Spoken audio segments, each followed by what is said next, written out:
What is happening inside the Chinese region of Xinjiang?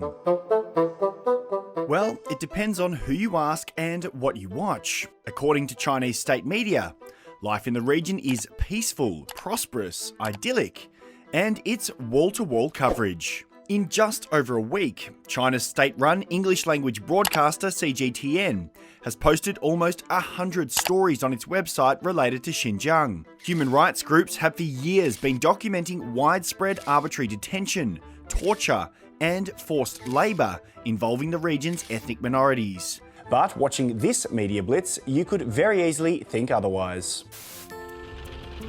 Hi everybody, I'm sitting in the driver. The reports are full of upbeat stories about economic progress and ethnic harmony.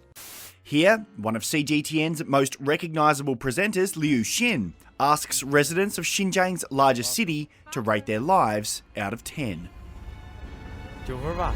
9分，你呢？我也9分。也9分，扣的1分是什么？ The scores are predictably high. And they've recruited China-friendly Western bloggers too. Everything is so normal. And that's one thing I got from the conversation with them. I didn't feel like I'm talking to somebody in a different situation. So what's the purpose of stories like these? Nowadays, it's about emphasizing on discrediting research is critical to China, presenting a counter-narrative which focuses on Uyghurs in China. So they put out pictures and videos of happy Uyghur people. 这些都没有这种事情，现在都是自由啊。 That's difficult to believe for this Uyghur man living in Australia, who's been separated from his wife, daughter and son for more than 5 years. It makes me furious and makes me even, shiver as to I cannot find any words. I'm lost for words to describe those outrageous claims. China's state-run tabloid, The Global Times, has also been on a publishing spree, posting dozens of stories on Xinjiang since the start of the month. And many of them are about cotton.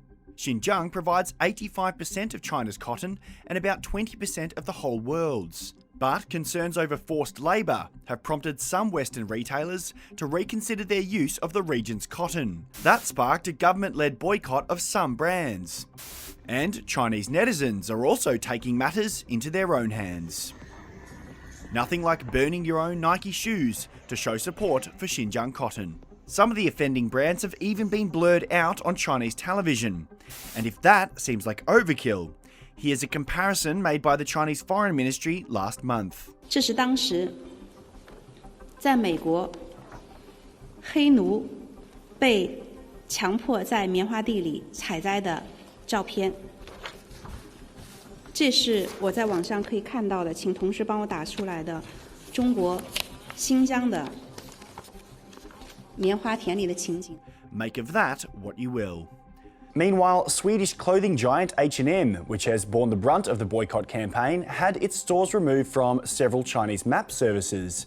But H&M first said it would stop using Xinjiang cotton way back in September last year. So why all the fuss right now? Well, timing is everything. Last month, the EU, the UK, America and Canada slapped sanctions against high-ranking officials in Xinjiang over human rights abuses. China responded with a round of its own sanctions and seems to be putting Western brands operating in China on notice. Don't get involved in politics or risk losing business. But it seems an increasing number of retailers know any reputational stain may be hard for customers to wear.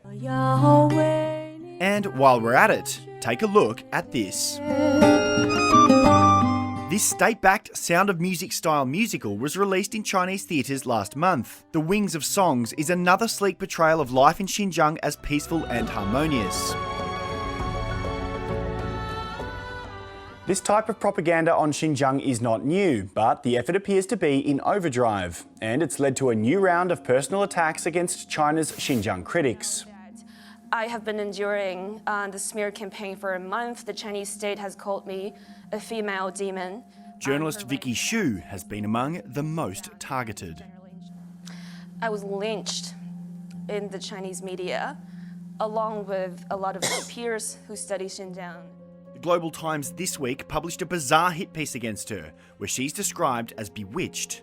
The Chinese Consul General in Sydney shared the piece on Twitter, but later deleted it. They tend to sort of attack researchers, individuals themselves, without really addressing the actual evidence presented by researchers around the world. Non-stop media coverage and attacks against Xinjiang critics may not be enough to convince us that all is well in the region. With Western governments now pursuing sanctions and with some even labelling the human rights abuses as genocide, the world may finally be taking notice.